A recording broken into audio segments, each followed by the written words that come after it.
যে অনেক বড়, প্রায় ৮৬,০০০ বর্গ মাইলের একটা স্বাধীন দেশ ছিল হায়দ্রাবাদ। এটা যখন পাকিস্তান ভারত স্বাধীন হয় তখন হায়দ্রাবাদও স্বাধীনতা পেয়েছিল।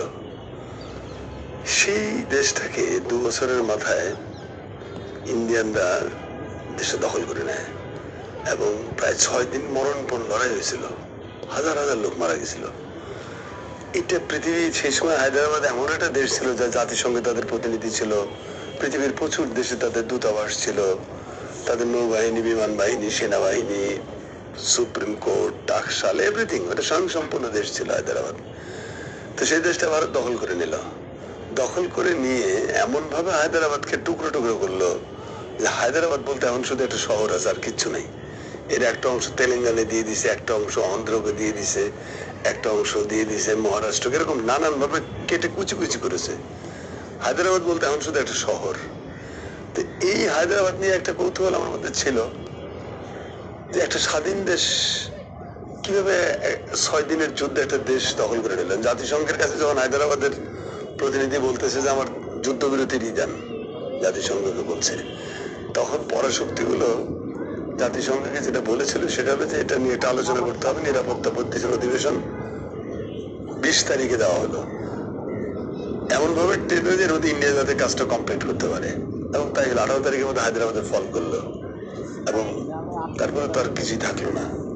তো সেই হায়দ্রাবাদ আমাকে মাথায় ঢোকে প্রথমবার যখন সিকিম ৭৪ সালে যখন ভারত সিকিম দখল করে নেয়। সিকিম কিন্তু কোনো রক্তাক্ত অভ্যুত্থানের ভেতরে নেয়নি, গণতান্ত্রিক প্রক্রিয়া, পার্লামেন্টে নির্বাচিত এমপিরা ভোট দিয়ে দেশের স্বাধীনতা বিক্রি করে দিয়েছে ইন্ডিয়ার কাছে। তো এইটা ধাক্কা লাগে প্রথম আমার। তারপরে হায়দ্রাবাদ নিয়ে পড়াশোনা করি। এরপরে গেলাম লন্ডনে। লন্ডনে ৯৫ সালে যখন আমি যাই তখন আমার এক বন্ধু, ও আমাকে এক খুব বিখ্যাত লোক তাসাদ্দুক সাহেব, তার কাছে নিয়ে গেল, খুব সিনিয়র মানুষ। তো এই তাসাদ্দুক সাহেব আমাকে বললো যে তোমার তো হায়দ্রাবাদে অনেক আগ্রহ, তুমি কুতুবউদ্দিন সাহেবের সাথে দেখা করো। সে হায়দ্রাবাদের লোক, সৈয়দ কুতুবউদ্দিন। তো ওনার সাথে এই নিয়ে আমি গেলাম। উনি ইতিমধ্যে তাকে জানিয়ে দিয়েছে যে আমাদের দেশে এমিনেন্ট পোয়েট বা জার্নালিস্ট তোমার সাথে কথা বলবে। তো ভদ্রলোক ছিলেন বাসায়। তার সাথে কথা বলতে বলতেই আমার মানে আসলে চক্ষু ধরে যারা মর্মান্তিক ব্যাপার, এত কাহিনী তো জানতাম না। এরপরে ওনার মাধ্যমেই আমি একটা বই পাই যেটা হায়দ্রাবাদের শেষ প্রধানমন্ত্রী মীর লায়েক আলী, স্যার মীর লায়েক আলীর লেখা দি ট্র্যাজেডি অফ হায়দ্রাবাদ। এটা হলো হায়দ্রাবাদের শেষ প্রধানমন্ত্রীর লেখা বই, খুবই সুন্দর বই।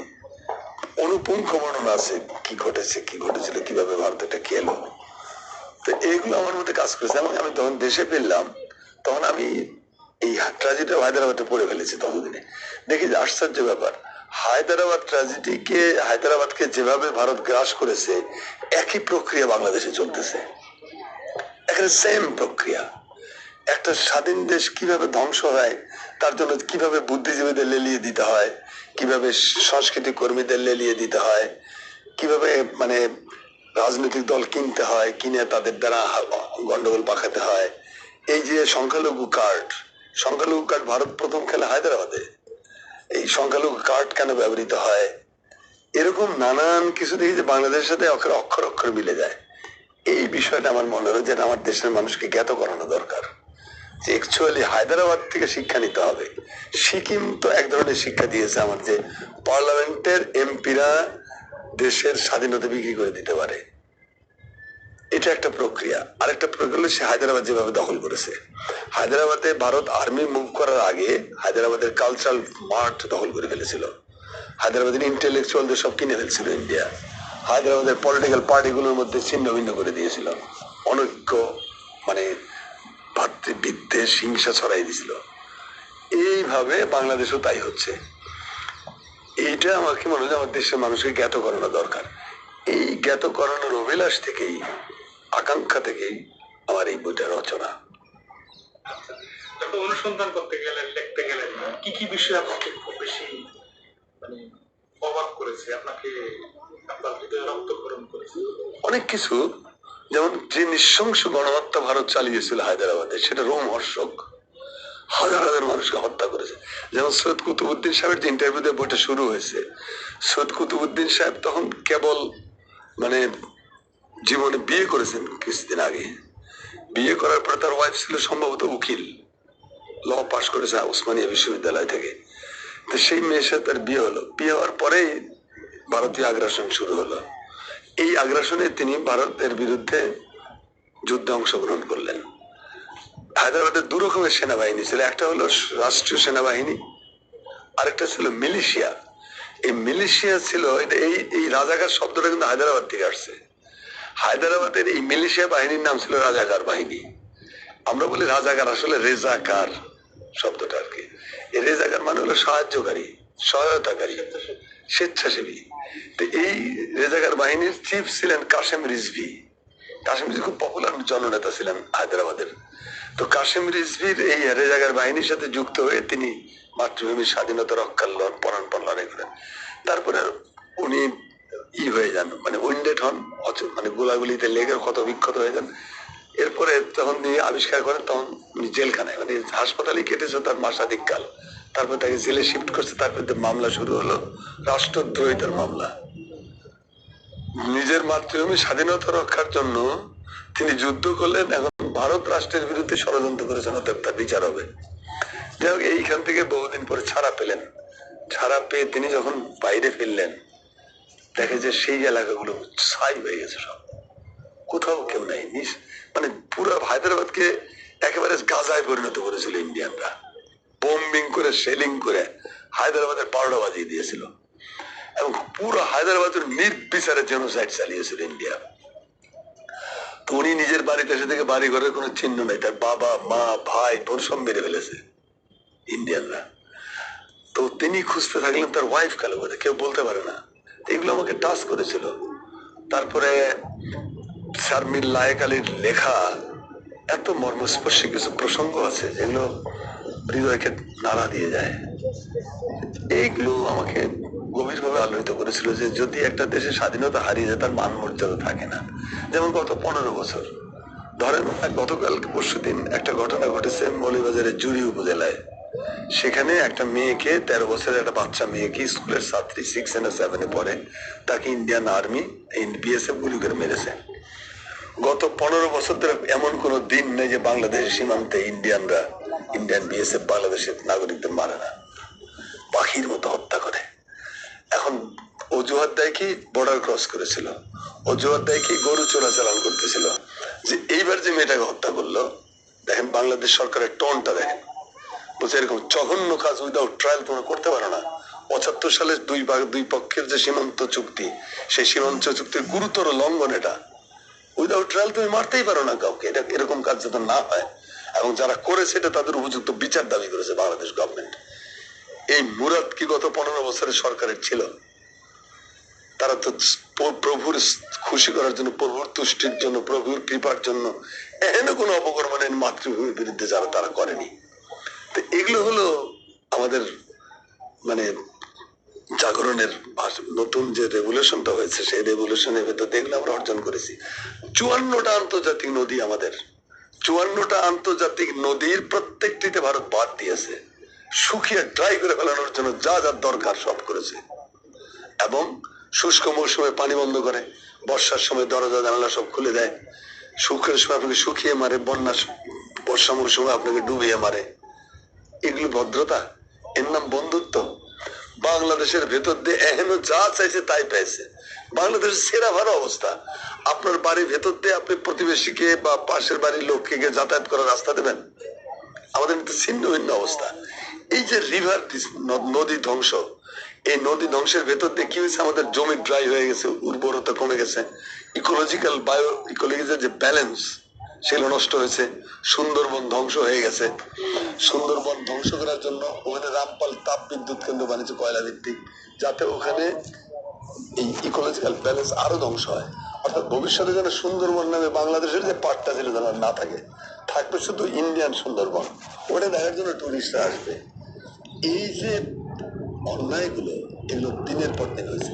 বাংলাদেশের কবি, লেখক, বুদ্ধিজীবী কারো কাছে শুনছেন যে পানি লুণ্ঠনের বিরুদ্ধে, পানি ডাকাতির বিরুদ্ধে কারো কথা বলতে বলে নাই? তুই একজন ক্ষীণ কণ্ঠে হয়তো চিৎকার করেছিস যে রামপাল করলে এটা হবে ওটা হবে। তারপরে যে ভারতীয় এখানে করিডোর ট্রানজিট যা খুশি তাই তারা নিয়েছে। আপনাকে 12 মাইল রাস্তা দেয় না আপনি নেপালের সাথে বা ভুটানের সাথে সংযোগ করার, ওটা ভারতের সার্বভৌমত্বের লঙ্ঘন। তা আমার বাড়ির ভিতরে তুমি যাতায়াত করতে, এটা আমার সার্বভৌমত্বের লঙ্ঘন না? প্রশ্ন তোলার কেউ ছিল না, প্রশ্ন তোলে নাই কেউ। ভারতীয় চ্যানেলগুলো বাংলাদেশের আকাশকে দূষিত করে ফেলেছে। অনাবৃত আকাশ দিয়ে গলিত পুজের মতো ইন্ডিয়ান চ্যানেলগুলো আমাদের ঘরে ঘরে ঢুকে গেছে। আমি মুক্ত চিন্তার পক্ষের মানুষ, কিন্তু এই যে ইন্ডিয়ান চ্যানেলগুলো বাংলাদেশে দেখানো হয় সেগুলোর ভাষা কি, সেগুলোর সাবজেক্ট কি? পরকীয়া ট্রেনিং দেওয়া, কিভাবে ঘরের মধ্যে যুদ্ধ করতে, শাশুড়ি বউর মধ্যে দ্বন্দ্ব লাগানো, বাড়িতে কিভাবে আপনি নষ্টামি করবেন, ফষ্টামি করবেন, এইসব শেখানোর জন্য আমি ইন্ডিয়ান চ্যানেল দেখবো নাকি? এটা আমি অ্যালাউ করবো কেন? আপনি ইন্ডিয়ান চ্যানেল গোগ্রাসে গিলতেছেন, আপনাকে তো গেলানো হচ্ছে, এটা হচ্ছে কালচারাল আগ্রাসন। কিন্তু আপনার একটা চ্যানেলও ইন্ডিয়াতে দেখানো হয় না, কারণ তাদের নাকি কালচারালি যে নিজস্বতা আছে সেটা নষ্ট হয়। তো তোমার আমার চ্যানেল দেখলে তোমার নিজস্বতা নষ্ট হয়, তোমার চ্যানেল দেখলে আমার নিজস্বতা নষ্ট হয় না? এটা প্রশ্ন করার কেউ ছিল না গত 15 বছরে। এরকম শত শত উদাহরণ দেওয়া যায় যে ভারত শুধু ছোট লোকের মতো, ইতরের মতো নিচে আর নিচে। ভারত হলো এমন একটা দেশ যে হলো মানে প্রতিবেশীদের সাথে তার কোনো ভালো সম্পর্ক নেই। নেপালের সাথে তার সম্পর্ক তলানিতে। নেপাল ভারতের 2 জেলার পরিমাণ জায়গা নিয়ে নতুন মানচিত্র বানাইছে, যেটা আমার দখল করে রাখছিল ভারত। ভুটানের সাথে তার সমস্যা হিমাঙ্কের কাছাকাছি। তো ভুটানের তো তখন কিছুই নাই, কাজে ভুটান কোনো আলোচনার বিষয় না, তবুও ভুটান আস্তে আস্তে রাইজ করতেছে। পাকিস্তানের সাথে তো এক চট দিলে পাকিস্তান আরেকটা চট দেয়, ওইখানেও সমস্যা। আফগানিস্তান তার সাথে সম্পর্ক শেষ, শ্রীলঙ্কার সাথে ভারতের সম্পর্ক শেষ, মালদ্বীপের মতো ছোট দেশ সেও ভারতকে বের করে দিয়েছে তার দেশের থেকে। মায়ানমারের সাথে তার সম্পর্ক নাই, প্রায় যা আছে সেটা খুবই সামান্য। একমাত্র কৃতদাস ছিল শেখ হাসিনার নেতৃত্বাধীন বাংলাদেশ, আল্লাহর রহমতে সেটাও গত 5ই আগস্ট মুক্ত হয়েছে। এই যে এত প্রক্রিয়া 15 বছর ধরে হলো, এই প্রক্রিয়ার পুরোটা হায়দ্রাবাদের সিমটম। সেই হায়দ্রাবাদের সিমটম থেকে বাংলাদেশকে বেরিয়ে এনেছে আমাদের বাচ্চারা, আমাদের সন্তানরা বাংলাদেশকে বের করে এনেছে। যে স্বাধীনতা হারিয়ে গেছিল 7ই নভেম্বরের যে পরাজিত শক্তি, যারা ক্ষমতা মঈনুল ফখরুদ্দিনের মাধ্যমে ক্ষমতা দখল করেছিল, তারা 15 বছর বাংলাদেশটাকে ধ্বংসের এমন কোন প্রতিষ্ঠান নাই যারা অক্ষত আছে। শিক্ষা ব্যবস্থা ধ্বংসস্তূপ, পাঠ্য বই প্রণীত হচ্ছে বিজেপির প্রেসক্রিপশন অনুযায়ী, বিচার ব্যবস্থা ধ্বংসস্তূপ, প্রধান বিচারপতি যান নিয়ে পালিয়ে দেশ ছেড়ে ভাগে, এরকম দেশ শুনছেন পৃথিবীতে কোথাও? পুলিশ দলীয় মানে গুন্ডা বাহিনীতে পরিণত করা হয়েছিল। র্যাব, বিজেপির মতো একটা প্রতিষ্ঠান, তারা পিলখানা হত্যাকাণ্ডের মাধ্যমে সেনাবাহিনী মেরুদণ্ড ভেঙে দেওয়া হয়েছিল। 56-57 জন প্রথম শ্রেণীর অফিসারকে নির্মম ভাবে কিলিং করা হয়েছে। এত অফিসার আমাদের মুক্তিযুদ্ধের সময় মরেনি। কিলিং করে আপনাকে আপনার আত্মপ্রতিরোধ ক্ষমতাকে ডিস্ট্রয় করে দিয়েছে। প্রশাসন তো দলীয় ক্যাডার দ্বারা পরিণত হয়ে গেছিল। অর্থাৎ এভরিহোয়ার মিডিয়া, গণমাধ্যমকে গণমাধ্যমের সাংবাদিক যারা কাজ করে, তারা তো সাধারণ মানুষ, তারা তো পত্রিকাটা নিয়ন্ত্রণ করে না, তারা পত্রিকার আদেশ উপদেশ ফলো করে, এটাই তার চাকরি। মালিকগুলো কারা? সব চোর ডাকাত, সব ভূমিদস্যু, সব তস্কর, ব্যাংক কারাপ্ট, তারপরে আপনার শেয়ার বাজার লুণ্ঠনকারী, এরকম লোকদের হাতে ছিল মিডিয়া। এই মিডিয়াগুলো কি করেছে? এই মিডিয়াতে শুধু শেখ হাসিনার স্থাবকতা করা ছাড়া, শেখ মুজিবের স্থাবকতা করা ছাড়া আর কোনো কাজ করেনি। এরকম একটা ভয়াবহ পরিস্থিতিতে বাংলাদেশ রক্ষা পেল। 7ই নভেম্বরের যে বিজয়ী শক্তি, সেই শক্তি 2024-এ 5ই আগস্ট আবার বাংলাদেশকে উদ্ধার করেছে। পরাধীনতার গ্লানি থেকে, সার্বভৌমত্বের হুমকির থেকে, সবকিছু মিলে বাংলাদেশে এখন একটা এমন পর্যায়ে আসছে যেটাকে এখন আশ্বস্ত হওয়া যায়। তবে আশ্বস্ত হলে স্বাধীনতা অর্জন করা হয়তো সহজ, কিন্তু রক্ষা করা খুবই কঠিন। আমাদের কোনো না কোনো ভুল হয়েছিল, মানে 7ই নভেম্বরের পরাজিত শত্রুরা এসে 2006 সালে আমাদের কাছে স্বাধীনতা কেড়ে নিল কেমনে? সতর্ক থাকতে হবে। এই জন্য হায়দ্রাবাদের শিক্ষাটা সবসময় মাথা রাখা উচিত।